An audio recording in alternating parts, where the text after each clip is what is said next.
Hello and welcome to my channel. I'm your host, Ghost Dog.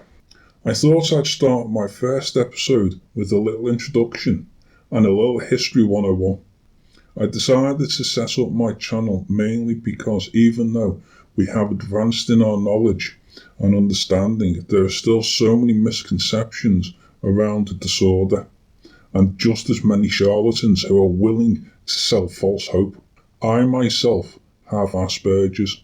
I was in my late 30s when I received my diagnosis, and I couldn't be more happier, as I've learned to appreciate everything I have, which is something I couldn't do prior.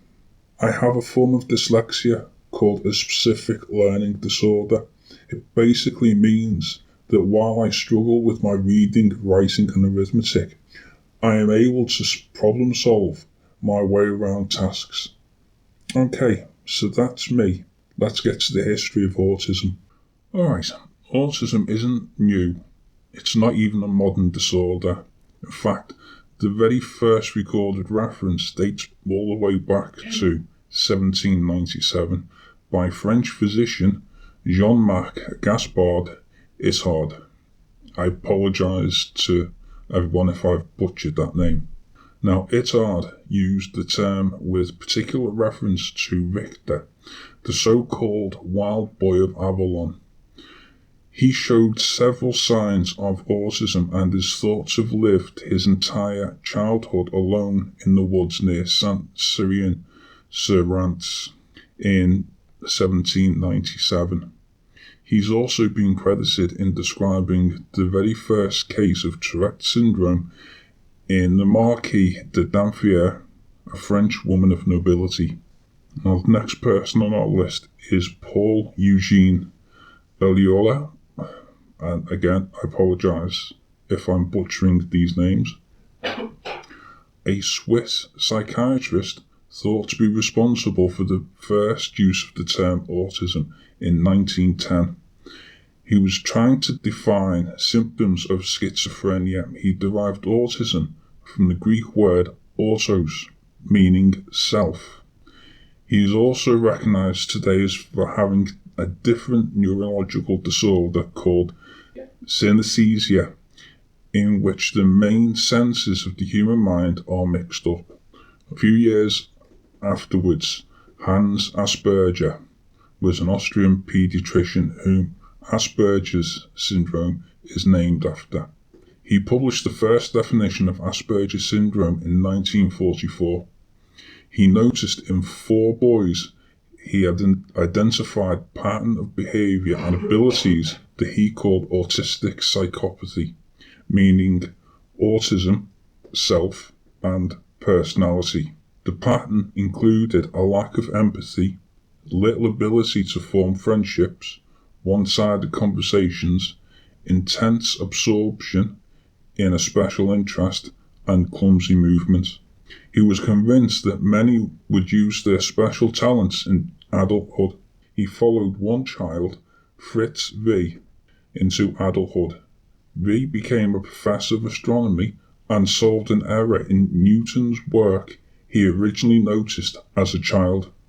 Hans Asperger's positive outlook contrasts strikingly with Leo Kanner's description of autism. Both men essentially describe the same condition. It may be that the positive views on Asperger's syndrome that Hans proclaimed was due to the political climate of the time, in particular to the Nazis' intolerance for people with disabilities. Since Hans Asperger's time, it has become clear that the condition unfortunately does not normally entail high intelligence and academic success. Needless to say, that does not mean that people on the spectrum do not have a role to play in society. Ironically, as a child, Hans Asperger appears to have exhibited certain similarities of the very condition named after him.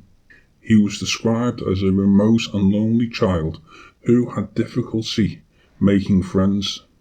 He was talented in language. In particular, he was interested in the German poet Franz Grillparzer, whose poetry he would quote endlessly to his uninterested classmates.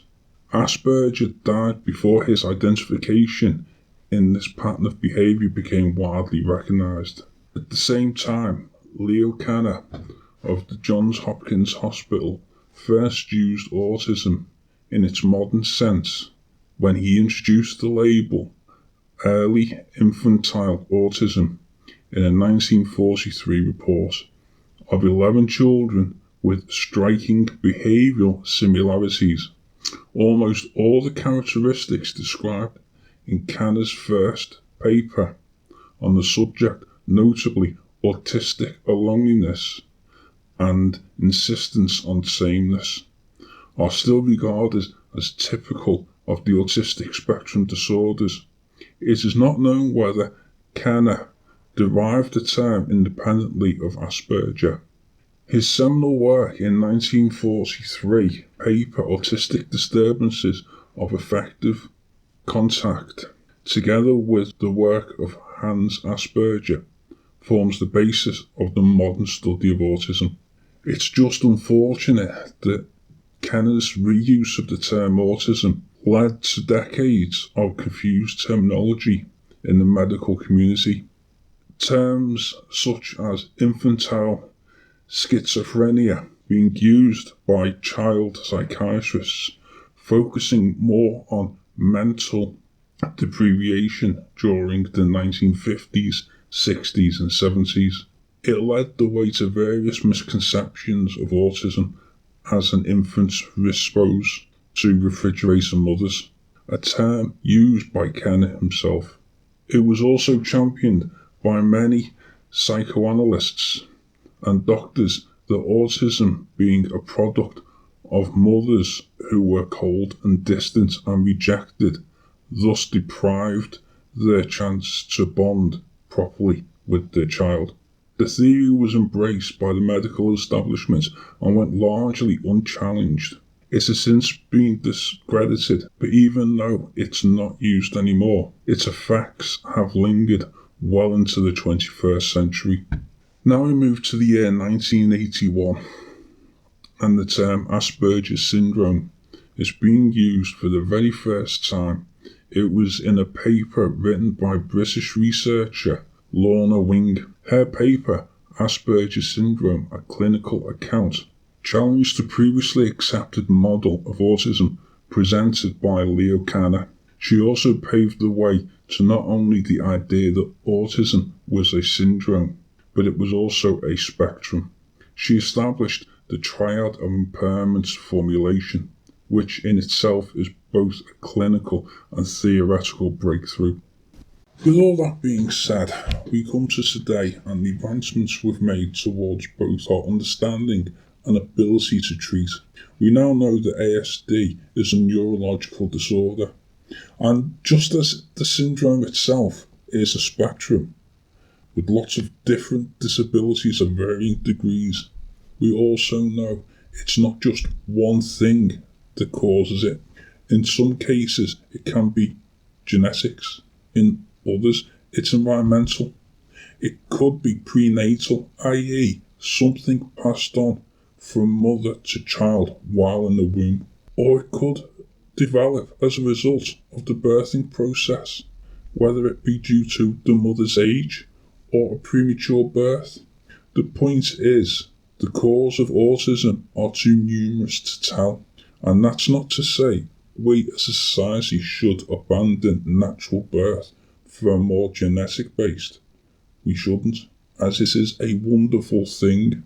If autism is a result of one or all of these factors, then in my opinion, autism, and for that matter, any mental disorder, isn't something that should be dismissed or be ashamed of. It can't be cured, and you can't recover from it, at least not fully. Imagine if you lost your arm and it was replaced with a prosthetic. In this instance, you've not been cured because you've still lost your arm. There's nothing there but this prosthetic. The same can be said for autism and many other mental disorders. They can't be cured, but they can be treated. You can become more independent to the point that, yes, your autism may not be noticeable anymore. Doesn't mean to say it's not there. If you take away the medication, if you take away the diet or whatever other treatment that's been put in place to help manage the disorder, the autism, if you take that away, then you'll just revert back to who you were prior. Autism cannot be cured, and it shouldn't be. However, that doesn't mean to say that there's no hope. There's always hope. And I'm not just talking about medication. There are other methods out there. Medication is just one source. Diet is another. Again, in my opinion, depending on the type or severity of the autism, depends on what kind of treatment you go for. It could be that you only require one method, or you require both. There is one method I should mention, and that is the use of ABA, Applied Behavioural Analysis. You're basically taking a person with autism, a child, and you try to make them normal through positive reinforcement. Realistically speaking, it's just a form of brainwashing. You spend 30 plus hours a week forcing a child to learn to be something or someone they're not. However, again, like with the medication and the diet, ABA also has its own uses, its own morals. If you take away the grueling 30 plus hours and you take away the idea of trying to change someone, then it can be a reliable tool to be able to teach someone to be more independent and to live life proud to be different, proud to be autistic. Okay, this is where we'll leave things for today. As the channel progresses, I'll be going into more detail on various disorders as well as the claims to cure them.